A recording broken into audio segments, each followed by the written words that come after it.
Welcome friends, आप सभी का स्वागत है आपके अपने channel Umashankar Sahu US education पर। आज हम बात करेंगे क्लास 7 की जो कक्षा 7 है, कक्षा 7 का एचपीसी। हम एचपीसी के लिए अवलोकन टिप्पणी, समग्र टिप्पणी और जो सारांश है वो कैसे यहाँ पे फिल करने वाले हैं। दूसरा जो है, हम क्रेडिट एचपीसी के लिए हम क्रेडिट स्कोर की बात करते हैं, क्रेडिट लेवल की बात करते हैं या अर्न क्रेडिट की बात करते हैं, वो कैसे हम फिल करेंगे, कैसे उसका निर्धारण होगा, उस पर हमारी बातें होगी। ज़्यादा बातें हम जो फॉर्मेट है, इस फॉर्मेट में जैसे आप देख रहे होंगे फ्रंट पेज है, फ्रंट पेज में क्या क्या चीज़ें दी हुई है, इस पर ज़्यादा हमारी बातें नहीं होगी। मेन हमारी बातें जो होगी, रुचि, जब बात करते हैं रुचि की, तो रुचि की जो बातें होगी वो स्टूडेंट से खुद से पूछ के लिखना होगा। यहाँ पे पालक का अभिमत हमको लेना होगा। पालक अभिभावक का अवलोकन में कौन कौन से संसाधन है, तो इसमें से एक दो तीन चार जो भी जितनी सारी चीज़ें उनके पास उपलब्ध है वहाँ पे हम टिक कर लेंगे। आगे बात हम करेंगे वार्षिक परीक्षा परिणाम पर। इन सबसे पहले आप हमारे चैनल पर अगर नए होंगे तो ज़रूर हमारे चैनल को सब्सक्राइब कर लीजिएगा, बेल आइकन को भी प्रेस कर लीजिएगा ताकि अपडेटेड आपको नोटिफिकेशन मिलता रहे। मैं क्षमा चाहूँगा कि आपको वीडियो देने में थोड़ा मुझे लेट हुआ उसके लिए, क्योंकि आप सबका कमेंट आ रहा था कि 7th क्लास और 8th क्लास का भी हमको वीडियो चाहिए, और कुछ जो टीचर्स है वो 3rd क्लास 4th क्लास की बातें हुई है। तो मैं कोशिश करूँगा कि जितनी जल्दी हो सके आपको 8th क्लास का और थर्ड और 4th क्लास का मैं वीडियो दे सकूँ। चलिए, ये जो वार्षिक परीक्षा परिणाम में हम देख रहे हैं, विषय अनुसार जो गतिविधि आधारित जो कार्य क्षेत्र जो दिए हुए हैं, सीखने की जो मानक है, इसी को हम डोमेन के रूप में लेते हैं। मैं बता दूं आप सबको कि डोमेन के लिए भी काफ़ी सारे जो टीचर्स हैं वो परेशान हो रहे थे कि डोमेन क्या है। तो डोमेन जो होता है वो कार्य क्षेत्र ही होता है, उसी को हम अंग्रेजी में हम डोमेन कह रहे हैं। और कार्य क्षेत्र की जब बातें आती तो मैंने पहले ही कहा था कि उस विषय से निकल के ही कार्य क्षेत्र का निर्धारण होता है। और यहाँ पे एक जो टीचर्स आज कमेंट किए हुए कि भाषा शिक्षा R1, भाषा शिक्षा R2, भाषा शिक्षा R3, तो टीचर्स ने जवाब दिया, अपना एक कमेंट किया हुआ है कि भाषा शिक्षा हम R3 को संस्कृत माने या फिर भाषा शिक्षा R2 को हम संस्कृत माने। तो मेरे हिसाब से यहाँ पे भाषा शिक्षा R1 हिंदी को हम लेंगे, R2 जो होगा अंग्रेजी होगा, और R3 जो होगा वो संस्कृत होगा। तो यहाँ पे मुझे लगता है कि आप क्लियर हो गए होंगे। इस पर हम ज़्यादा डिटेलिंग ना करके इसको हम थोड़ा सा बाद में चलेंगे, और बाद में इस पर बातें होगी। तो हम डायरेक्ट चलते हैं, हम जो हमारे अवलोकन टिप्पणी है, रूब्रिक्स हम कैसे तैयार करेंगे इन सारी चीज़ों के लिए। तो मैं आपको बता दूं, यहाँ पे कुछ चीज़ों को मैंने यहाँ पे फिल नहीं किया हुआ है, तो आपको बताना चाहूँगा, ये आपको फिल करने होंगे यहाँ पे। मैं आपको पूरे वो दिखा दूंगा कि कैसे कैसे हमारी अवलोकन टिप्पणी होगी, कैसे कहाँ कहाँ पे हम कैसे अवलोकन टिप्पणी लिख सकते हैं, कौन से सब्जेक्ट के लिए कैसे हम समग्र टिप्पणी हम निकालते हैं उसके लिए। तो चलिए बात कर लेते हैं, हम समग्र टिप्पणी या अवलोकन टिप्पणी लिखने से पहले हमारी तैयारी क्या क्या होनी चाहिए। तो पहली बात कि सीखने की जो मानक है उसको तो आपने समझ गए हैं, रूब्रिक्स क्या होता है वो भी समझ गए हैं, एलोस क्या है वो भी समझ गए हैं। तो ये हम जब गतिविधि की बात करते हैं तो हमको कौन कौन सी तैयारी करनी होती है उस पर थोड़ा बात कर लेते हैं। हम देख लेते हैं यहाँ पे कि सममिति जो है कक्षा 7वीं के लिए हम यहाँ पे लिए हुए हैं। एक चैप्टर हमने उठा लिया सिमेट्री का, और सिमेट्री जो है क्लास 7 के स्टैंडर्ड का है। और क्लास 7 स्टैंडर्ड के लिए अगर हम सिमेट्री के लिए हम अगर रूब्रिक्स तैयार करते हैं तो रूब्रिक्स के लिए हमारे पास क्या क्या चीज़ें होनी चाहिए। पहली बात, जब मैंने कहा था, अन्य वीडियो में भी मैंने कहा हुआ था कि आपके पास करिकुलर गोल होने चाहिए, सीजी होने चाहिए, करिकुलर गोल जिसको हम कहते हैं। उसके बाद हम बात कर रहे थे आपके करिकुलर गोल जो है आपके उसमें दिए होंगे, आपके पाठ्य पुस्तक में दिए होंगे। अभी जो नई पाठ्य पुस्तक है, जैसे क्लास 6 की बात करूं तो वहाँ पे करिकुलर गोल दिए होंगे, मतलब पाठ्यक्रम लक्ष्य दिया होगा। पहली बात। दूसरा, अगर नहीं दिया हो तो आप एचपीसी से निकाल सकते हैं। एनसीईआरटी के साइट पे आप या परख एनसीईआरटी करके लिखेंगे, परख एचपीसी करके लिखेंगे तो वहाँ पे भी आपको एचपीसी का फॉर्मेट मिल जाएगा। वहाँ पे भी आपको अंग्रेजी में जो करिकुलर गोल है, कितने करिकुलर गोल सुझाए गए हैं वो आपको मिल जाएंगे। दूसरा हो जाएगा यहाँ पे, ये तो करिकुलर गोल हो गया। और सी जो है कॉम्पिटेंसी को दर्शाता है, C1 C2, ये C1.1 C1.2, मतलब एक कॉम्पिटेंसी के लिए हो सकता है, उसके अंतर्गत काफ़ी सारे सॉरी एक करिकुलर गोल के लिए काफ़ी सारे कॉम्पिटेंसी हो सकते हैं। तो ऐसे इसको C1.1 C1.2 ऐसे इसको लिखा हुआ है वहाँ पे आप देखेंगे तो। दूसरा, ये तो हो गया पाठ्यक्रम लक्ष्य, हो गया हमारे पास पाठ्यक्रम लक्ष्य होने चाहिए। दूसरा, हमारे पास कॉम्पिटेंसी दक्षता की बात हो रही है, कौन सी दक्षता को लेकर हम काम कर रहे हैं। तीसरा, एलोस की बात होती है।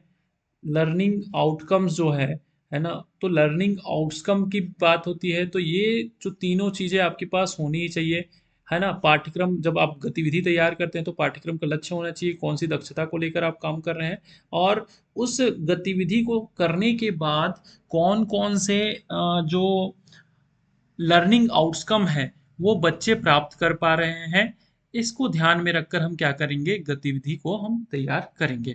तो ये हो गया गतिविधि तैयार करने के पहले का काम। अब गतिविधि तो हमने सिमेट्री के लिए लिया हुआ है यहाँ पे।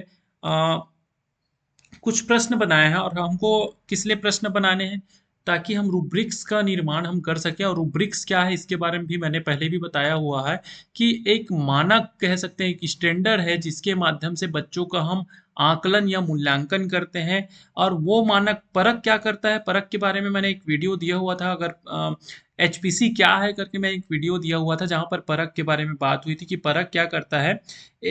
एक मानक तैयार कर रहा है कि उस मानक को सारे स्टेट या जो हमारे जो स्कूल्स हैं और कॉलेजेस हैं, इन सारे के साथ कोऑर्डिनेशन करके एक ऐसा स्टैंडर्ड तैयार करना जिससे बच्चों का आकलन जो है, बच्चों का मूल्यांकन जो है, एक समान हो सके। इस तरीके का इनका एक मोटो कह सकते हैं, एक उद्देश्य को लेकर चल रहे हैं। तो हम क्या करते हैं, गतिविधि के लिए हम गतिविधि हेतु प्रश्न हमने दिए हुए हैं। किसके लिए प्रश्न ये तैयार किया हुआ है, हम रूब्रिक्स तैयार करने के लिए। तो यहाँ से आप देखना चाहें तो यहाँ से आप ये प्रश्न आप देख सकते हैं। जैसे मैंने सिमेट्री के लिए लिया हुआ है, तो जागरूकता स्तर पे अगर सिमेट्री की बात करें तो सिमेट्री क्या है, सममिति क्या है, यहाँ पर पहला प्रश्न है। ठीक है, अगर बच्चा जानता है कि ये सममिति क्या है ना। सममिति में आप देखेंगे कि एक अक्ष दो, ये जैसे मैंने एक गोला बना लिया, इसको दो भागों में क्या कर देते हैं, डिवाइड, सॉरी, ये बराबर होता है, दो भागों में ये हमने इसको डिवाइड कर दिया। और अगर इसका पहला भाग दूसरे भाग को ढक लेता है, या दूसरा भाग पहला भाग को ढक लेता है, तो इसको सममित आकृति कहते हैं। ये पहला अक्ष भी बोल सकते हैं, ये एक अक्ष ए अक्ष बोल सकते हैं, इसको बी अक्ष। अगर ए अक्ष बी अक्ष को ढक लेता है, या बी अक्ष ए अक्ष को ढक लेता है, तो इसको कहा जाता है सममित आकृति। तो इस तरीके से हम बताते हैं बच्चों को, और वो उस चीज़ों को समझ पाते हैं। तो हम कहेंगे कि बच्चा जागरूकता के प्रारंभिक स्तर पे है। ये जागरूकता के प्रारंभिक स्तर के लिए हो गया सममित अक्ष। किसे कहते हैं, सिमेट्री क्या होती है, दोनों बराबर होते हैं, अक्ष की बात हो रही है, जैसे हम बात कर रहे थे, ये हो गया सममित अक्ष, है ना। किन आकृतियों में सममिति होती है, उदाहरण दो। तो कौन कौन सी आकृति है, तो अभी एक मैंने गोल की आकृति बता दिया।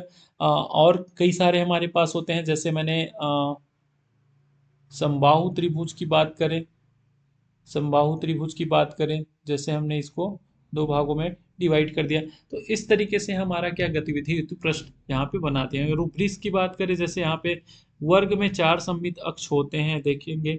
सरल आकृतियों में सममिति पहचानता है, तितली में सममिति होती है। ये यहाँ पे जिस तरीके से हमारा प्रश्न है उसके अकॉर्डिंग बच्चा अगर जानता है, तो ये उदाहरण सहित आपको यहाँ पे बता दिया गया है।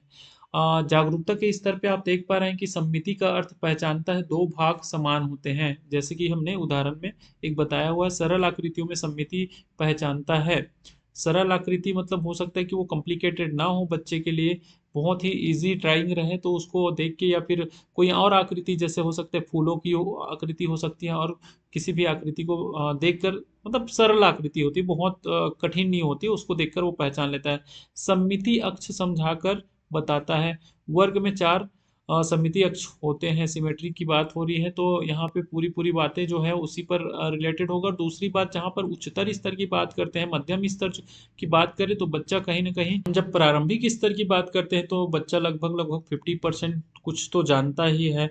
मध्यम स्तर की बात करते हैं तो 50 से 75% के आसपास वो जानता है। और उच्चतर स्तर की बात करें तो 75 टू वो 100% के आसपास बच्चा जानता है। तो इस तरीके से जो हमारा बच्चा है, अगर इस स्तर पे होते हैं, तो हम या फिर जितना जैसे सरल आकृतियों में जो सममिति पहचानता है, सममिति अक्ष समझाकर बता भी लेता है, तो वो कहाँ पे होंगे? उच्चतर स्तर पे होंगे। इस प्रकार से हम इसका निर्धारण कर लेते हैं।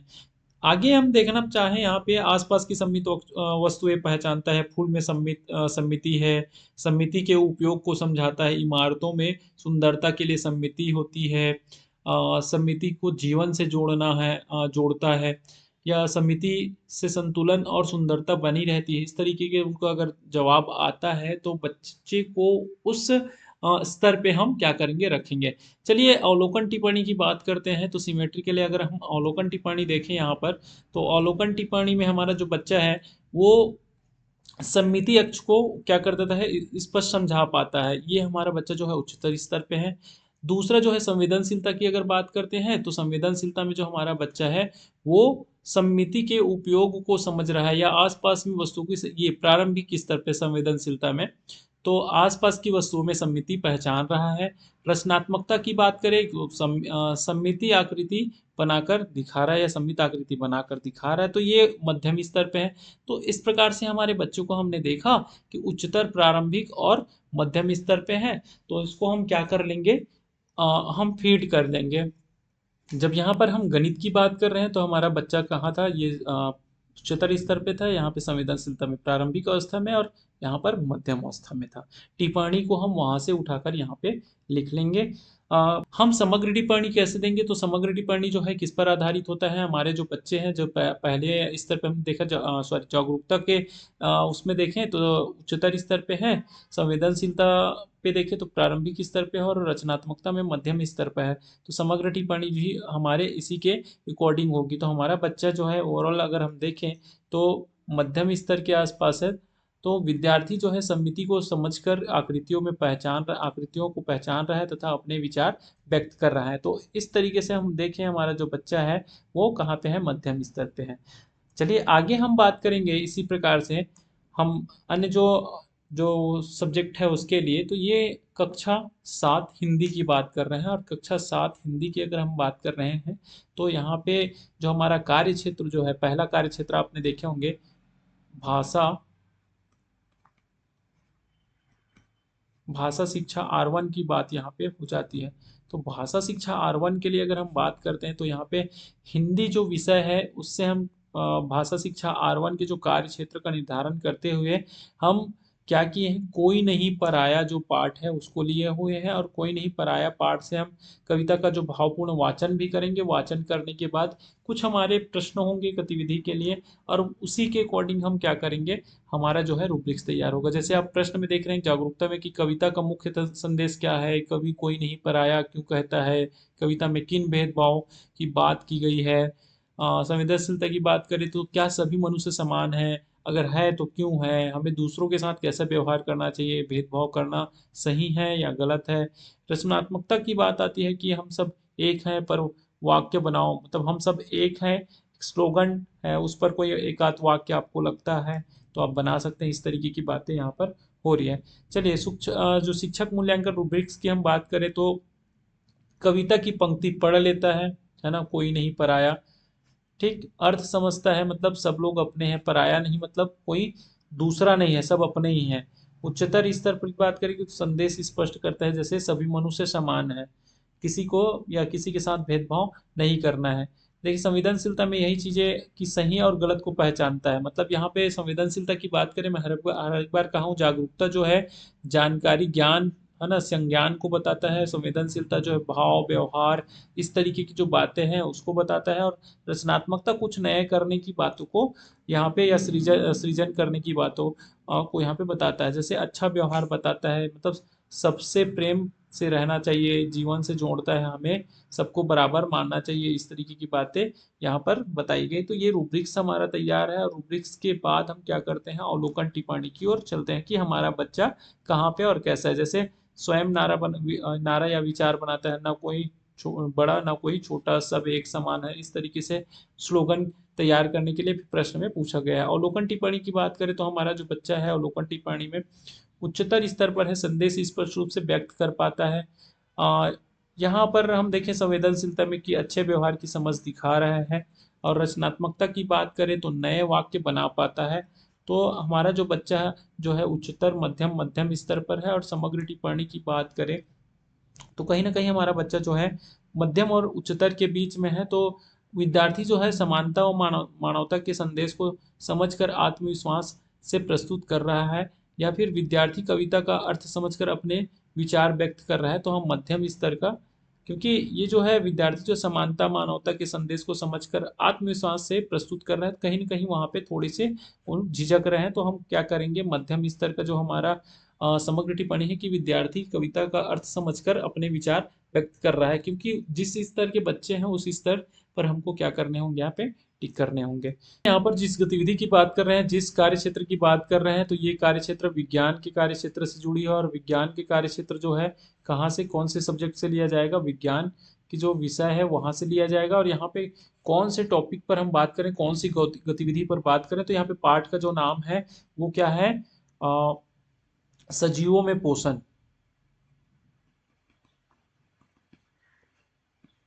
सजियों में पोषण की बात हो रही है, और सजियों में पोषण किस प्रकार से होता है, हम गतिविधि जो करा रहे हैं, जैसे बच्चों को पौधों या जीवों के चित्र दिखाकर उनके पोषण के प्रकार को पहचानने के लिए हम यहाँ पे कह सकते हैं। जैसे सजियों में पोषण क्या क्या है, इसके बारे में पहला हमारा जागरूकता से संबंधित प्रश्न है। दूसरा, पौधे अपना भोजन कैसे बनाते हैं, परजीवी या मृतजीवी किसे कहते हैं। संवेदनशीलता की भी जो प्रश्न है हमारे रूब्रिक से रिलेटेड है। पौधों का हमारे जीवन में क्या महत्व है, हमें पौधों की देखभाल क्यों करनी चाहिए, पर्यावरण की रक्षा कैसे कर सकते हैं, ये पूरी संवेदनशीलता से जुड़ी हुई ये प्रश्न है। रचनात्मकता भी की बात करें हम, तो यहाँ पर प्रकाश संश्लेषण का जो चित्र बनाने की बात हुई, जो क्रिएटिविटी से संबंधित है। पोषण के प्रकार का चार्ट भी यहाँ पर जो है क्रिएटिविटी से संबंधित है। और पौधे हमारे मित्र है पर वाक्य हम लिख सकते हैं, जो एक रचनात्मकता को या सृजनात्मकता को प्रदर्शित करता है। रूब्रिक्स उसी के अकॉर्डिंग हमने यहाँ पे तैयार किया है कि पोषण को पहचानता है, मतलब पौधे जो है वो अपना भोजन बनाते हैं, है ना। प्रकार जो बताता है ये परजीवी है, कि परजीवी कहने का मतलब है कि दूसरे किसी अन्य जीवों पर निर्भर होता है, उसको हम क्या कहते हैं, परजीवी कहते हैं। जैसे यहाँ पे उदाहरण सहित समझाता है, अगर परजीवी की बात करें तो अवर पेड़ दूसरे पौधों से भोजन लेती है। जैसे जू की बात करें, वो भी क्या है, परजीवी है। किन्नी जिसको बोलते हैं, गायों में आप देखे होंगे छोटा छोटा कीड़ा जो होता है उसको किन्नी बोलते हैं, वो भी अ, गाय के खून को पीकर ही जिंदा रहते हैं। आप देखेंगे बालों पर जुएं वगैरह देखेंगे, तो जू भी जो है एक परजीवी है, जो दूसरे की खून को पीकर वहां पे जिंदा रहता है, मतलब जो खाना है उसके लिए दूसरों पर निर्भर होता है।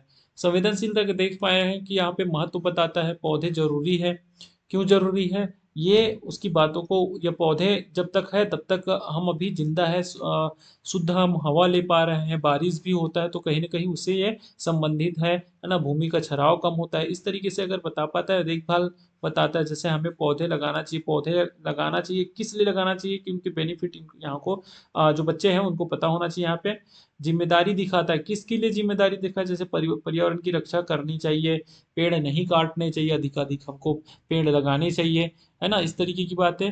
सरल चित्र बना पाता है, जैसे पत्ती का चित्र हो गया, लेबल सहित चित्र, जैसे सूर्य जल सीओटी दिखाता है, पूरा चार्ट बना लेता है, जैसे पोषण के प्रकार दर्शाता है। इस तरीके से ये जो विज्ञान का जो कार्य क्षेत्र है उसको देख लिया, उसके लिए रूब्रिक्स देख लिया। अब देखते हैं अवलोकन टिप्पणी, हमारा बच्चा कौन से स्टैंडर्ड में है, या कहाँ कहाँ पर कैसे कैसे स्तर पर है। जैसे हम जागरूकता की बात करें, तो जागरूकता में अगर पोषण की बात करें तो वो उच्चतर स्तर पर है। दूसरा, हम बात करें संवेदनशीलता की बात करें तो मध्यम स्तर पर है। और रचनात्मकता की बात करें तो चित्र उत्तर में विवरण जोड़ रहा है, इतना आगे अगर बढ़ गया है, या सरल चित्र उत्तर दे रहा है, तो जो है वहां पर आप क्या कर लेंगे, टिक कर लेंगे। तो हमारा बच्चा जो है कहीं ना कहीं मध्यम स्तर के आसपास है। तो विद्यार्थी पोषण के प्रकार समझकर उदाहरण दे रहा है, तथा सहभागिता भी अच्छी है, मतलब कहीं ना कहीं वो स्कूल में सही तरीके से बता पा रहे हैं, और उनकी जो सहभागिता है बहुत अच्छी हुई। तो इस प्रकार से हम देखें कि जो विज्ञान विषय है, विज्ञान विषय के लिए अगर हम बात कर रहे थे रूब्रिक्स की, तो इस तरीके से रूब्रिक्स बनाकर हम क्या कर लेंगे, इसको फिल कर लेंगे। तो हमारा जो बच्चा है वो उच्चतर मध्यम और मध्यम स्तर पर है। शिक्षा जो है R2 की बात कर रहे हैं, यहाँ पे का जो कार्य क्षेत्र होगा हमारा, कार्य क्षेत्र होगा भाषा शिक्षा R2। यहाँ पे R2 हमने अंग्रेजी को लिया हुआ है। ठीक है, अंग्रेजी का हमने देखे हैं कि द एंजल ऑफ पीस जो है, हमने एक चैप्टर लिया हुआ है यहाँ पे। और अगर हम बात करें यहाँ पे जागरूकता की बात करें, संवेदनशीलता की बात करें या रचनात्मकता की जो बात करें, तो ये पार्ट को आप क्या करें, बच्चे को पढ़ाए, बच्चों को पढ़ाने के बाद थोड़ा एक्सप्लेन भी करें, और एक्सप्लेन करने के बाद जो गतिविधि आपको, जैसे मदर टेरेसा कौन थी, निर्मल हृदय क्या है, इस चीज़ों को आपको क्या करना होगा बच्चों को, या जैसे बच्चे जो है, तो इन सारी चीज़ों के लिए आपको बच्चों के साथ काम करना होगा, और बच्चों के साथ काम करेंगे तो उसका आउटपुट भी आपको मिलेगा। और इसी के आधार पर आप क्या कर सकते हैं, आप बच्चों की गुणवत्ता का आप पता लगा सकते हैं। चलिए, रूब्रिक्स हम देखें, केवल नाम या तथ्य बताता है, जैसे ही सी हेल्प पुअर, मतलब जो मदर टेरेसा थी, वो गरीब बच्चों या गरीब लोगों की क्या करती थी, वो मदद करती थी। घटना वो कार्य समझाता है, जैसे she started homes for poor, वो महत्व स्पष्ट करता है। She help poor to give them dignity, यहाँ पे सही गलत पहचानता है, जैसे हेल्पिंग पुअर इज गुड, मतलब हम अगर जो गरीब बच्चे हैं, गरीब लोग हैं, उनका अगर हम हेल्प करते हैं, अगर हम सहयोग करते हैं, तो वो अच्छी बात है। भावना समझता है, जैसे we should care for needy people, मतलब हमको क्या करना, जिनको आवश्यकता है उनको हम समझें, और उनका केयर करें, हम ध्यान दें उस पर, जिनको आवश्यकता है उन पर हमको क्या करना चाहिए, ध्यान देना चाहिए।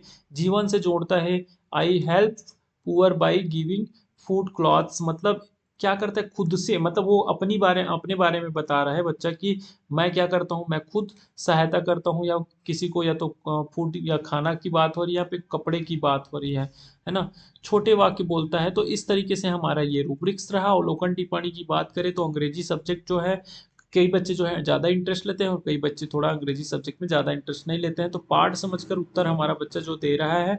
संवेदनशीलता की बात करें तो भावना समझ रहा है, मध्यम स्तर पे है। और रचनात्मकता की बात करें तो उच्च नए विचार प्रस्तुत कर रहा है, यार मध्यम स्तर की बात करें तो अपने शब्दों में बता पा रहा है कि क्या घटनाएं घटी थी, क्या स्टोरी था। तो इस तरीके से हमारा जो बच्चा जो है मध्यम स्तर पे है, और हमारा जो बच्चे जो है समग्र टिप्पणी अगर हम दें तो विद्यार्थी पाठ को समझकर उत्तर देता है, और भावनात्मक पक्ष को भी पहचानता है, अपने शब्दों में विचार व्यक्त भी करता है। क्षमता व्यक्त करने की जो क्षमता है वो विकसित हो रही है, तो कहीं ना कहीं हमारा जो बच्चा है वो मध्यम स्तर पर है। चलिए, मानक आप देख पा रहे होंगे R2, तो ये सीखने के मानक R2 अंग्रेजी है, और हम अध्यापक की जब प्रतिक्रिया लेते हैं तो मीडियम स्तर पे, मध्यम स्तर पे, मध्यम स्तर पे, मध्यम स्तर पे, तीनों पे देखने को मिला। तो हमारा जो अवलोकन टिप्पणी को हम यहाँ पे लिख लेंगे, और हमारे गतिविधि पर समग्र टिप्पणी भी कहाँ पे होगी, मध्यम स्तर के बालक की तरह, बच्चे की तरह होगी।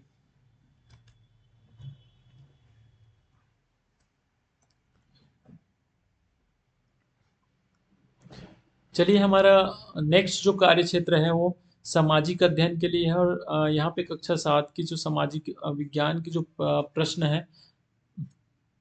चलिए, नेक्स्ट हम बात कर लेते हैं यहाँ पर समाज और महिलाओं की भूमिका। ये सामाजिक विज्ञान की जो कार्य क्षेत्र है उसका है, ये कक्षा 7 से लिया गया है। समाज और महिलाओं की जो भूमिका, जो अध्याय है, हम उस अध्याय, उस चैप्टर से यहाँ पर गतिविधि तैयार करके बच्चों के साथ उनका मूल्यांकन या आकलन हम कर रहे हैं। तो यहाँ पे जागरूकता के लिए प्रश्न जो दिया हुआ है, आप देखेंगे संवेदनशीलता के लिए प्रश्न दिया हुआ है, रचनात्मकता के लिए प्रश्न दिया हुआ है। तो प्रश्न बनाने बहुत जरूरी है, और प्रश्न कैसे तैयार होगा, तो मैंने कहा था कि इसके लिए सबसे पहली बात हमारे पास करिकुलर गोल होना चाहिए, CG 1 2 3 जो भी है, कॉम्पिटेंसीज होना चाहिए। और तीसरा, आपको कॉम्पिटेंसीज होने के बाद क्या चीज़ें आपको चाहिए, तो वो है लर्निंग आउटकम, एलोस की बात हो रही है।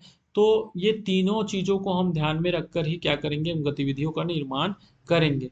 तो रूब्रिक्स हम देखें कि पाठ से जानकारी पढ़ता है या फिर बताता है, मतलब उनको समझ इतनी नहीं है कि केवल वो पढ़ देता है और बता देता है। महिलाएं घर पर काम करती हैं, कारण समझाता है, कैसे कारण, कि घर के काम को महत्व नहीं दिया जाता है ना।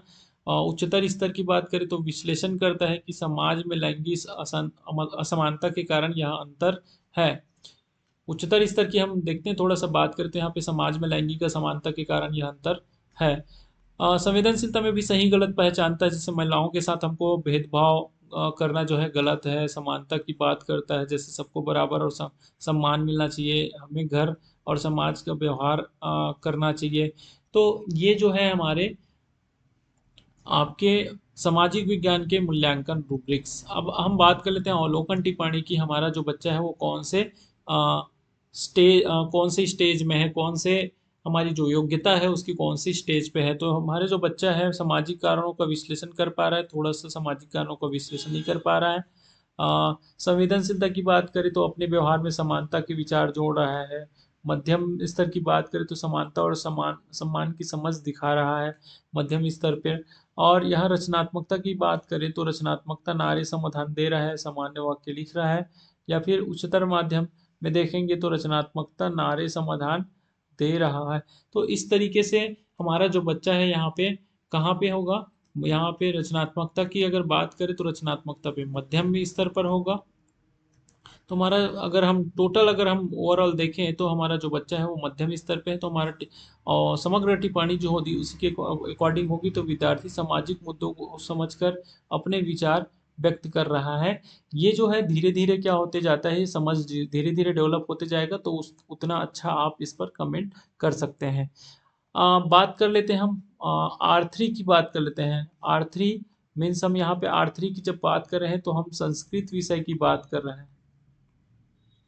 संस्कृत विषय की बात कर रहे हैं, ठीक है। अब संस्कृत विषय में हमारा क्या है कि शिक्षक द्वारा जो पाठ का वाचन करवाना है ना, और छात्रों से संवाद या रोल प्ले करवाना, या और आदर्श छात्र के गुण या समूह पर चर्चा करवाना। तो इस तरीके से हम 2-3 वाक्य लिख सकते हैं। और ये यहाँ हमारा गतिविधि के लिए हम प्रश्न देख लेते हैं कि छात्र शब्द का क्या अर्थ है, आदर्श छात्र के कौन कौन से गुण बताए गए हैं, आदर्श छात्र सुबह उठकर क्या करता है। संवेदनशीलता की बात करें यहीं पे हम, तो देख पाएंगे आप कि हमें गुरु और माता पिता का सम्मान क्यों करना चाहिए, अनुशासन का जीवन में क्या महत्व है, आदर्श छात्र समाज के लिए क्यों जरूरी है। तो ये ऐसे हमारे प्रश्न यहाँ पे बनाए हुए हैं। अब बात कर लेते हैं शिक्षक मूल्यांकन रूब्रिक्स की बात करें तो प्रारंभिक स्तर पर है, मध्यम स्तर पर है, या उच्चतर स्तर पर है। तो आप देखेंगे कि हम जब अवलोकन टिप्पणी दे रहे हैं तो अवलोकन टिप्पणी में अगर हम बात करें तो मध्यम स्थिति में है, जैसे अर्थ समझकर बता रहा है। अ, संवेदनशीलता की बात करें कि अच्छे व्यवहार की समझ दिखा रहा है ना, जीवन में लागू करने की समझ दिखा रहा है। तो कहीं ना कहीं इसके लिए स्ट्रगल करना पड़ेगा। तो क्योंकि जीवन में लागू करना मतलब वो बहुत बड़ी बातें होती है। चलिए आगे बात करें रचनात्मकता की। तो प्रारंभिक स्तर पर हम देखें या मध्यम स्तर पर देखें या रचनात्मक स्तर पर अगर हम देखें तो सरल वाक्य बोल रहा है, नए विचार दे रहा है, स्वतंत्र रूप से उदाहरण या विचार प्रस्तुत कर रहा है। तो बच्चा जो है उच्चतर स्वतंत्र रूप से उदाहरण या विचार प्रस्तुत कर रहा है। तो ये लास्ट वाला जो बिंदु है रचनात्मकता के, वो उस पर हम टिक कर लेंगे। समग्र टिप्पणी की बात करें तो समग्र टिप्पणी जो है हमारा बच्चा कहीं ना कहीं उच्चतर स्तर के आसपास है। तो उच्चतर स्तर के आसपास है तो विद्यार्थी अनुशासन व मूल्यों को समझकर आत्मविश्वास से जीवन में अपनाने की क्षमता दिखा रहा है। तो बहुत जरूरी है, जब तक हम समग्र टिप्पणी नहीं देंगे तब तक हम बच्चे को समझ नहीं पाएंगे। मतलब ऐसा समग्र टिप्पणी की आप बच्चों को देखे हैं और ओवरऑल उस पर क्या कर रहे हैं, यहाँ पे आप उनकी टिप्पणी दे रहे हैं। अब यहाँ पे क्वालिटेटिव जो इनपुट है, गुणात्मक जो है, गुणात्मक जो इनपुट कह सकते हैं हम यहाँ पे। तो गुणात्मक जो इनपुट है वो क्या है, ये बच्चे के कार्य करने के आधार पर था। क्या आपने देखे होंगे कि बच्चे ने कैसे कैसे काम किया, क्या उन्होंने अचीव किया, क्या कमी रह गई। तो उसके लिए हम क्या कर सकते हैं, एक सजेशन भी हम दे सकते हैं। जैसे मैंने जागरूकता की बात कर रहा था कि जा, अ, ये गणित में हम जागरूकता की बात करें तो समिति पहचान रहे हैं, अक्षम्य अभ्यास आवश्यक है। संवेदनशीलता की बात करें तो आसपास के उदाहरण समझ रहे हैं। रचनात्मकता की बात करें तो आकृतियां बना रहे, कुछ नए डिजाइन दे रहे हैं। तो इस प्रकार से ये क्या है, सम्मित आकृति की जो क्वालिटेटिव जो इनपुट है, तो उस गुणात्मक जो इनपुट कह सकते हैं या टीप बोल सकते हैं, या फिर परिणाम भी बोल सकते हैं। तो ये क्वालिटेटिव इनपुट है। हिंदी की बात करें कोई नहीं पराया में अगर हम देखें जागरूकता के स्तर की, तो संदेश को समझ रहे हैं, समानता व प्रेम के भाव दिखा रहे हैं, वाक्य नारे बना रहे हैं। तो ये हो गया हमारा गणित के क्वालिटेटिव इनपुट। विज्ञान की बात करें, जो सजीवों में पोषण की बात करें, तो जागरूकता स्तर पर आप देखेंगे कि पोषण के प्रकार को पहचान रहे हैं, संवेदनशीलता में पौधों का महत्व समझ रहे हैं, और रचनात्मकता में चित्र चार्ट बना रहे हैं। तो कहीं न कहीं जो हमारे बच्चों को जो गुणात्मक इनपुट होगा, उनके कार्य के आधार पर ही उनका गुणात्मक इनपुट वैसे दिया जाता है। चलिए अंग्रेजी की बात करें, तो मदर टेरेसा के कार्य समझ रहे हैं, है ना? मदर टेरेसा जी कौन थी? तो उसके कार्य को समझ रहे हैं, और उसके बाद यहाँ पर हमने क्या दिया है कि द एंजल ऑफ जो पीस है, वहाँ पे उसके जब हम स्तर के अकॉर्डिंग हम क्या कर रहे हैं, क्वालिटेटिव इनपुट हम लिख रहे हैं, तो इस तरीके से हम लिख सकते हैं। संवेदनशीलता की बात करें, यहाँ पर सेवा व सहानुभूति का भाव दिखा रहे हैं। रचनात्मकता की बात करें कि अपने विचार साझा कर रहे हैं। अब बात कर लेते हैं यहाँ पे सामाजिक विज्ञान।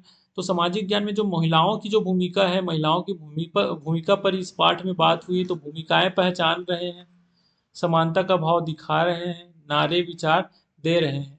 तो आपके जो बच्चे हैं वो अगर सीखे हैं, सच में आपके बच्चे ने काम कर रहे हैं, तो ज़रूर आपका बच्चा को 100% सफलता मिलेगी। संस्कृत की बात करें, तो आदर्श छात्र जो यूनिट आपने देखे होंगे, आदर्श शास्त्र, संस्कृत में आपने देखे होंगे कि आदर्श छात्र की बात यहाँ पर हो रही है। लास्ट साइड में आप देखेंगे 14 या 15 के आसपास में, तो ये आपको यूनिट जो चैप्टर है वो मिल जाएंगे। यहाँ पे जागरूकता में हम देख रहे हैं कि आदर्श गुण समझ रहे हैं, अनुशासन व सम्मान दिखा रहे हैं, अपने विचार व्यक्त कर रहे हैं। तो इस प्रकार से जो हमारा एचपीसी का जो फॉर्मेट है उसको हम फिल कर सकते हैं। मैं क्षमा चाहूँगा, इसको फिल करके नहीं दे पाया, आप अगर चाहें तो स्क्रीनशॉट आप इसको ले सकते हैं। तो चलिए हम आगे बात कर लेते हैं। अब हम कैसे R1 R2 को हम कैसे निकालेंगे। R1 R2 को हम निकाल लिए हैं। अब उसको निकालने के बाद हम क्रेडिट अनक्रेडिट हम कैसे ज्ञात करेंगे, उस पर थोड़ा सा बात कर लेते हैं। तो हम बहुत सारे चीज़ों पर हम बात नहीं करेंगे, मतलब बहुत पॉइंट्स को ना लेके हम डायरेक्ट हम एक दो बिंदुओं पर बात करेंगे, ताकि आपको भी या आपकी भी समझ वहाँ तक बन सके। तो चलिए, सबसे पहली बात तो आपको ये पता होगा कि ये पूरे हमारे जो स्कूल हावर्स जो है पूरे 1 ईयर में 1200 घंटे में डिवाइड है। 1200 घंटे में हम बात करें, तो एक जो यहाँ पे क्रेडिट है, एक क्रेडिट के बराबर कितने होते हैं? 30 घंटे होते हैं। एक क्रेडिट के बराबर अगर हम 30 घंटे होते हैं, तो आप देखेंगे तो ये कितने हो जाएंगे। अगर एक क्रेडिट अगर 30 के बराबर हो रहे, तो हम क्या करेंगे, 1200 को हम यहाँ पे भाग दे देते हैं 30 से, तो कितने हो जाते हैं, 3 चौके 12। तो ये 40 देख रहे हैं ना, तो 40 कहाँ पर आप देखेंगे, 40 मैं आपको दिखा देता हूँ। मैं जिस 40 को दिखाने की बात कर रहा था, वो 40 यहाँ पर है, ग्रेड 7, है ना? ये ग्रेड 7 की बात कर रही है। टोटल 1200 घंटे में डिवाइड है। एक घंटा एक क्रेडिट बराबर, एक सीआर बराबर 30 घंटे की यहाँ पे बात होती है। तो आप क्या करेंगे, 1200 भागित क्या कर देंगे, 30 कर देंगे, तो आपको 40 मिल जाएंगे। अब 40 के आपको क्या करने होंगे, 70%। तो 40 के आप 70% निकाल लेंगे, तो आपको क्या मिलता है, 27 के आसपास आता है। तो एक बार आप निकाल के देखिएगा, 70% आप एक बार निकाल के देख लीजिएगा, वहाँ पे आपको समझ में आएगा कि एक्चुअल में यहाँ पे 40 से 28 कहाँ से आया। तो सारी चीज़ें क्लियर हो जाएगी, यहाँ पे 28 ही आएगा, है ना? 28 आएगा, 100 कर देंगे तो यहाँ पे 28 आएगा। ये क्लियर हो गया। अब देखेंगे कि यहाँ पे 200 से 210 घंटा, 20 घंटा, ऐसे टाइप के 210 घंटा, दो इससे यहाँ पे 270 घंटा के बारे में बात हुई है। Vocational education and training skilling की बात हुई है।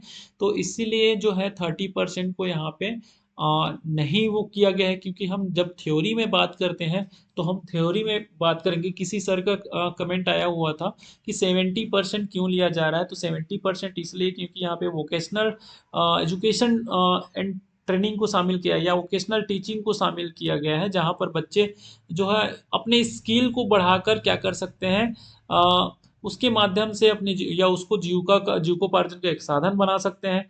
तो स्किल बेस्ड टीचिंग जो है, वो भी यहाँ पर जैसे एनईपी के लागू होते हुए भी शिक्षण जो व्यवस्था है उसमें काफ़ी सारे परिवर्तन देखने को मिले हैं। चलिए अब बात कर लेते हैं यहाँ पर जो हमारा जो क्रेडिट लेवल है फ्रेमवर्क में। क्रेडिट लेवल है 1.67 है, और 1.67 को आप मल्टीप्लाई करिएगा किससे, 7 को आप पहले मल्टीप्लाई करिएगा 40 से। तो 40 से जब आप मल्टीप्लाई करेंगे तो यहाँ पर 1767 आएगा, मतलब 67 आ जाएगा। अगर आप क्या करते हैं 28 से मल्टीप्लाई करते हैं तो 28 से मल्टीप्लाई करने पर क्या आता है 46.76, जो किसके बराबर है 47 के। और 40 को आप मल्टीप्लाई करते हैं किससे 1.67 से, तो कितने आते हैं 66.8 आते हैं। तो 66.8 जो है किसके बराबर है 67 के बराबर है। तो ये तो क्लियर हो गया होगा आपको कि आपके जो कॉमन नेशनल क्रेडिट फ्रेमवर्क में ये जो लेवल्स है वो 1.7 हो जाएंगे। टोटल क्रेडिट पॉइंट्स अर्न जो है आपको कितना हो रहा है 67 हो रहा है। और 67 का आप क्या कर रहे हैं यहाँ पे अगर 70% निकाल रहे हैं तो 70% जो है ये क्या हो जाता है ये 47 हो जाता है। तो इस तरीके से हम इसको समझ लिए। अब आगे हम बात कर लेते हैं कि अर्न क्रेडिट हमको कितने कितने कैसे कैसे हमको यहाँ पर प्राप्त होने हैं, कि 1200 घंटे 30 घंटे इन सारी चीज़ों के बारे में बात कर रहे थे। दूसरा हम बात कर रहे थे यहाँ पर कि हमारे पास यहाँ पे कुल कितने कार्य क्षेत्र हैं। तो यहाँ पे कुल कार्य क्षेत्र जो है हमारे पास कितने हैं 9 है। अब आप लोग बोलेंगे कि आपने सिर्फ और सिर्फ 6 कार्य क्षेत्र पर बात किए हैं। तो मैं यहाँ पर कला शिक्षा, शारीरिक शिक्षा और व्यावसायिक शिक्षा को यहाँ पर उसके मैं रूब्रिक्स नहीं तैयार किया हूँ, क्योंकि मैंने उसके रूब्रिक्स क्लास 6 में तैयार किए होते। उसके अकॉर्डिंग आप रूब्रिक्स तैयार कर सकते हैं। अगर आपको रूब्रिक्स चाहिए होंगे तो मैं रूब्रिक्स डाल के या एक वीडियो मैं उसका दे दूंगा तीनों के लिए। अगर आपको इसका रूब्रिक्स चाहिए होगा, कला शिक्षा, शारीरिक शिक्षा, व्यावसायिक शिक्षा का रूब्रिक्स आपको चाहिए होगा, तो मैं उसका एक वीडियो, छोटा सा वीडियो मैं एक आपको दे दूंगा। तो यहाँ पर हम कार्यक्षेत्र 9 की कार्यक्षेत्र यहाँ पे टोटल हम 9 की बात कर रहे हैं। और यहाँ पे विषय जो है हिंदी, इंग्लिश, सुरभि, गणित, विज्ञान, सामाजिक ज्ञान, हम 6 सब्जेक्ट की बात कर रहे हैं। तो जो अनिवार्यतः जो कहना चाहिए इस बार अभी से ट्रेनिंग स्टार्ट में भी होने वाला है। तो नवीन पाठ्यक्रम पर जो हमारा बुक जो चेंज होने वाला है कक्षा 7 के लिए, तो कक्षा 7 और 8 का जो बुक है इस बार चेंज हो जाएगा। तो वहाँ पर अनिवार्य रूप से आपको कला शिक्षा, शारीरिक शिक्षा और व्यावसायिक शिक्षा का बुक जो है आपको अवेलेबल हो जाएगा। तो अभी बुक नहीं है, हम कैसे करें, तो आप कहीं ना कहीं बच्चों से ड्राइंग पेंटिंग करवाते होंगे, चित्र का कला या फिर रंगोली प्रतियोगिता करवाते होंगे, वहाँ से भी आप क्या कर सकते हैं बच्चों का ऑब्जर्वेशन या अवलोकन करके यहाँ पर उनका जो मार्क्स है वो फीड कर सकते हैं, या उन्होंने कितना सीखा है, कितना कर पा रहा है, उसको आप यहाँ पे अवलोकन कर सकते हैं। शारीरिक शिक्षा की बात करें तो खेल कूद से संबंधित बच्चा कौन सा खेल अच्छे से करता है, बहुत सारे खेल होते हैं, इंडोर गेम होते हैं, आउटडोर गेम होते हैं। व्यावसायिक शिक्षा की बात हो रही है, वोकेशनल टीचिंग की बात हो रही है। तो कोई बच्चा जो है कुछ चीज़ें जैसे अच्छा कर लेता है, जैसे गमला बनाने की काम हो गया, और कुछ करने की बात जैसे हो सकता है कि वो अच्छा कर पा रहा है, तो वहाँ पर जैसे साबुन बनाने की काम हो गया, तो वो बच्चा अगर अच्छे से सीख पा रहा है, कर पा रहा है उसको, तो यहाँ पर उसका अवलोकन या मूल्यांकन करके या फिर हम आकलन करके उनके जो अनक्रेडिट अंक है उसको हम यहाँ पर निर्धारित कर सकते हैं। तो चलिए हम बात कर लेते हैं, 2-3 सब्जेक्ट का हम यहाँ पे बात कर लेते हैं कि कैसे कैसे इसको हम काम कर सकते हैं। तो यहाँ पे क्या करना है, सबसे पहली बात तो कुछ जो टीचर्स हैं यहाँ पे कंफ्यूज्ड है। एक और यहाँ पे कॉलम आएगा, मैंने पहले भी बताया था कि ये जो कुल क्रेडिट है उसको हमने टोटल को हमने क्या किया हुआ है, ये 28 है ना, तो 28 को हमने क्या किया हुआ है डिवाइड किया हुआ है 9 भागों में। अगर हम 3.11 को अगर हम बात करें 9 भागों में अगर गुना करते हैं तो 2.99 आता है। तो इसी को हम 9 भाग में डिवाइड कर लिए। अब 9 भागों में डिवाइड कर लिए तो ये 27.99 आता है। ठीक है, अब वो जो है किसके बराबर है 28 के बराबर है। ठीक, अब ये क्या है 3.11 जो है किससे गुना होगा, मल्टीप्लाई होगा 1.67 से। तो कर दीजिएगा, और कितना टोटल अनक्रेडिट होता है उसको हम देख लेते हैं। तो 1.67 से हम क्या मल्टीप्लाई करेंगे तो 5.19 यहाँ पे आता है। तो ये एक अलग कॉलम है 5.19, ये आ गया 5.19 में। अब बच्चा कितना अर्न किया हुआ है उसको हम देख लेते हैं। तो अगर हम भाषा की बात करें, अगर भाषा की, तो भाषा के बारे में अगर हम R1 की बात करें भाषा की, तो R1 में हम देख पा रहे हैं कि हमारा बच्चा कहाँ कहाँ पे है, और इसको डिसाइड करने के लिए मैंने पहले भी बताया हुआ था कि हम इसको 50% अगर लेके चले, इसको हम 75% लेके चले, और इसको हम क्या करके 100% लेके चले, तो हमारा बच्चा जो है कहाँ पे है, जागरूकता में 100% पर, यहाँ पे 75 अब यहीं पर जो औसत निकालने की बातें जो आ रही थी कि हम इसको कैसे करेंगे, तो इसको आप इस प्रकार से भी कर सकते हैं। पहले 100 प्लस 75 प्लस 75 करिए आप, टोटल आप कर लीजिएगा, टोटल कितना हुआ कि ये 150 प्लस 100 हो गया, तो कितना हो गया टोटल 250। और 250 को हम डिवाइड करेंगे 3 से, तो 3 से अगर 250 को हम डिवाइड करते हैं तो कितना आता है उसको हम देख लेते हैं। तो ये 83.34 कह सकते हैं, 83.34। तो कहीं नहीं, इसका जो क्राइटेरिया है 75% से लेके किसके बीच में है, 100% के बीच में है ना। ये 75 से आगे बढ़ गया, सॉरी 76 से आगे बढ़ गया, 75 से आगे बढ़ गया मतलब 76 है, और 76 से ये कहाँ तक जा रहा है, 100% तक जा रहा है। तो कहीं ना कहीं जो हमारा बच्चा जो है वो उच्चतर स्तर पे। अब इसको कैसे निर्धारण करें, इसको हम निर्धारण कैसे करेंगे, तो ये तो डायरेक्ट 100% है, मतलब हमारा बच्चा जो है वो कितना 5.19 क्या करेगा, अर्न करेगा। ये 5.19 जो है अर्न करेगा। तो यहाँ पर हम क्या कर सकते हैं, 5.19 करेंगे। ठीक है, चलिए ये हो गया। अब दूसरा हम एक और क्रेडिट वो उसका देख देते हैं कार्य क्षेत्र का। जैसे हमारे पास ये बच्चा जो है मध्यम स्तर पे है, बच्चा जो है मध्यम स्तर पे कौन से R2 के लिए बात हो रही है, तो R2 के लिए मध्यम स्तर मतलब हम यहाँ पर बच्चा जो है हमारा 75% पे ही है तीनों स्तर पे। तो 75 हम क्या कर लेते हैं, प्लस कर लेते हैं। ये 75 प्लस किए तो कितना हो जाएगा हमारा, 75 अगर प्लस करते हैं तो 25। ठीक है, 225 को आप 3 से भाग कर देंगे। 3 से भाग क्यों कर रहे हैं, क्योंकि यहाँ पे कितने हैं हमारे, 3 पार्ट है ना, ये इसके एक पार्ट है, इसके एक पार्ट है, इसके एक पार्ट है। तो ये 3 पार्ट हुए, तो तीनों पार्ट में हम क्या कर दिए, तीनों को जोड़े, तो 3 से हम डिवाइड कर रहे हैं, तो 3 से डिवाइड करेंगे तो कहीं ना कहीं हमारा बच्चा कहाँ पे आया, 75% पे ही आया। तो आपको वैसे देखने की ज़रूरत नहीं है, मैं तो आवृत्ति वाली भी बात किया था कि जिसकी आवृत्ति होती है ज़्यादा अधिक बार है ना यहाँ पे। तो अधिक बार है कहने का मतलब है कि 75% पे ही मतलब हमारा बच्चा कहाँ पे है, हमारा बच्चा जो है मध्यम स्तर पर है।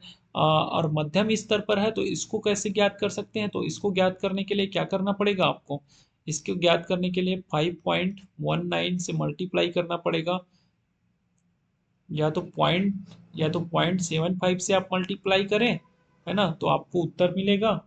मतलब क्या करना है आपको, 5.19 मल्टीप्लाई 0.75 करेंगे तो आपको आपका जो अनक्रेडिट होगा 3.89 हो जाएगा। ठीक है, या दूसरा तरीका क्या कर सकते हैं, पॉइंट वन 5.19 मल्टीप्लाई क्या करेंगे यहाँ पे, 75 अपान क्या हो जाएगा, 100। तो इस प्रकार से भी आप क्या कर सकते हैं, इसको निकाल सकते हैं। तो कितना हो जाएगा, इस अगर इस तरीके से हम अपना सवाल हल करते हैं तो देख लेते हैं इसको। तो 3.89 ही यहाँ पे आ रहा है। तो ये जो तरीके हैं जो आपको ध्यान में रखने हैं, आप दोनों तरीके से आप अपने बच्चे का मूल्यांकन करने के लिए अनक्रेडिट यहाँ पर ज्ञात कर सकते हैं। तो हमारे पास R2 में जो हो गया 3.89। तो मैंने कोशिश किया है कि पूरा अन्य वीडियो भी मैंने दिया हुआ है, सॉरी 9 है ये, और 3.89 यहाँ पे ये होगा। तो मैंने कोशिश किया है कि इसको आपको समझ में आ जाए, इस तरीके से बताने की कोशिश किया हुआ है। अगर मैं एक और अ, मैं ऑप्शन यहाँ पे ले लूँ, यहाँ पे अगर बच्चा मेरा उच्चतर स्तर पे है, अगर यहाँ पर मेरा बच्चा उच्चतर स्तर पे है, यहाँ पे मध्यम स्तर पे है, यहाँ पे रचनात्मक स्तर पे है, ये मैं एक एग्जांपल ले रहा हूँ यहाँ पे, क्योंकि मैंने तो डिसाइड कर लिया पहले से कि मेरा बच्चा कहाँ पे है। वो आपको देखे होंगे जब रूब्रिक्स हम तय कर रहे थे तो वहाँ पर था। यहाँ पे मैं एक्चुअली में सिर्फ और सिर्फ आपको वो निकालने के लिए बता रहा हूँ कि आप कैसे इसका जब अनक्रेडिट हम ज्ञात करेंगे तो कैसे निकाल सकते हैं। तो इसके लिए मैं इसको एक एग्जांपल बता रहा हूँ। यहाँ पर 75 है और यहाँ पर 100 है। तो इस तरीके से अगर हम बात करें तो हमारा बच्चा जो है 100, और यहाँ पे 225 हो गया, 225 भागित कितना कर ले हम, 3 कर ले तो कितना आता है, ये 75 आता है। तो ये यहाँ पर भी बच्चा हमारा कहाँ पे है, 75% मतलब मध्यम स्तर पे है, और मध्यम स्तर पे है तो फिर हमारा वही काम होगा कि 5.19 मल्टीप्लाई 75/100, या फिर हमारा जो काम होगा 5.19 मल्टीप्लाई 0.775, है ना, इज इक्वल टू क्या हो जाएगा 3.89। यहाँ पर भी क्या हो जाएगा 3.89। तो इस तरीके से हम अगर हम बात करें, अगर R3 की बात करें तो R3 में भी हमारा क्या आया, 3.89 ही आया। तो इसको भी हम क्या कर लेंगे, नोट डाउन कर लेंगे, और नोट डाउन करने के बाद क्या होगा कि ये जो टोटल होगा, आप इसको टोटल करके देख लीजिएगा। इसको जब आप टोटल करते हैं, टोटल कैसे करना है, 5.19 करिए, और 5.19 करने के बाद आप क्या करिएगा, आप 9 कर लीजिएगा, और 9 करेंगे तो कितना आएगा वो आप एक बार चेक करिएगा। क्या करना है आपको, ये देख लेना है, सारे चीज़ों को आपको यहाँ पे निकाल लेना है, और जो भी टोटल आएगा यहाँ पे, जितने भी आपके अनक्रेडिट हुए, मतलब आपके टोटल अनक्रेडिट कितने हैं उसको आप कर लीजिएगा। टोटल अनक्रेडिट यहाँ पर कितना आएगा आपके, हमने बात किए थे 46.71 आएगा, और इसको अगर हम क्या करते हैं अप्रोक्स हम माने तो ये 47, और ये 47 कहाँ पे आपने देखे थे, 67 का आपने देखे होंगे। 67 का हमने क्या कर रहे थे, 70% निकाल रहे थे। तो 67 का आप 70% आप निकाल के देख लीजिएगा, वो आपको कितने मिलेंगे, 47 या 46.71 के आसपास आएंगे, मतलब 47 ही आएगा। तो ये जो है 67 का 70% ये टोटल अनक्रेडिट है, और टोटल अनक्रेडिट में से हो सकता है कि बच्चे ने 35 या 35 या 37 या 32 इतने अनक्रेडिट किए। इसको जोड़ने के बाद आपको पता चलेगा कि हमारा बच्चा जो है कितना क्रेडिट अर्न किया हुआ है। तो ये मुझे लगता है कि क्लियर हो गया होगा। अब अर्जित क्रेडिट, यहाँ पे कुछ चीज़ों को मैंने हाइड किया हुआ है, कुछ चीज़ों को मैंने नहीं बताया है। अर्जित ग्रेड की बात हो रही है, तो ग्रेड जो है, अर्जित ग्रेड की बात जब हो रही है तो ये कहाँ से आप निकालेंगे, उसको मैं थोड़ा सा बता देता हूँ कि कैसे इसको आपको ज्ञात करने होंगे। यहाँ पर देखेंगे कि मैंने काफ़ी सारे वर्क जो है नहीं किए हैं, क्योंकि इस पे टाइम बहुत लग जाता है, और ये चीज़ें आप काफ़ी आसानी से आप करते आ रहे हैं, तो इस पर मैंने अपना टाइम वेस्ट नहीं किया हुआ है। और टाइम वेस्ट ना करते हुए मैं यहाँ पे 20% निकालना है आप सबको। तो मैंने पहले भी वीडियो में, दूसरे वीडियो में, और तीसरे चौथे वीडियो में भी मैंने इसको बताया हुआ है। अनक्रेडिट ग्रेड जो होगा यहाँ से होगा, जो भी B+ आया, B आया या A आया, ये जो होगा, ये वाला जो ग्रेड होगा वो कहाँ पे आएंगे, अर्जित को जो क्रेडिट ग्रेड है ना, वहाँ पर इसको क्या करने हैं, लिखने हैं। ठीक है। अब बात हो रही थी हमारे कि ये तीनों स्तर पे, यहाँ पे भी 7वीं कक्षा का आप बात करें तो 7वीं कक्षा में 20% प्लस 20% प्लस 20 ये 60% की यहाँ पे बात होती है। तो इसको मैंने दूसरे जो वीडियो क्लास 6 के वीडियो में बताया है, क्लास थर्ड के वीडियो में भी बताया मैंने, और क्लास आपके जब आप 8 की बात करते हैं या जब 5th की बात करते हैं, तो वहाँ पे क्या हो जाएंगे, केवल और केवल अर्धवार्षिक के, है ना, यहाँ पर हम बात करेंगे तो अर्धवार्षिक के 30% होंगे, और आपके जो है वार्षिक के, जो है वार्षिक के क्या हो जाएंगे, 70% की बात यहाँ पे होगी। तो यहाँ पे हमको थोड़ा सा ध्यान रखने वाली बातें हैं। ठीक, यहीं तक वीडियो को ख़त्म करते हैं, और आशा करते हैं कि आपको ये वीडियो समझ में आया होगा। और अगर समझ में आया होगा तो कमेंट कर ज़रूर बता दीजिएगा, कि हमें अच्छा लगेगा कि आपको ये वीडियो जो है हेल्पफुल रहा। धन्यवाद, मिलते हैं नेक्स्ट वीडियो के साथ में।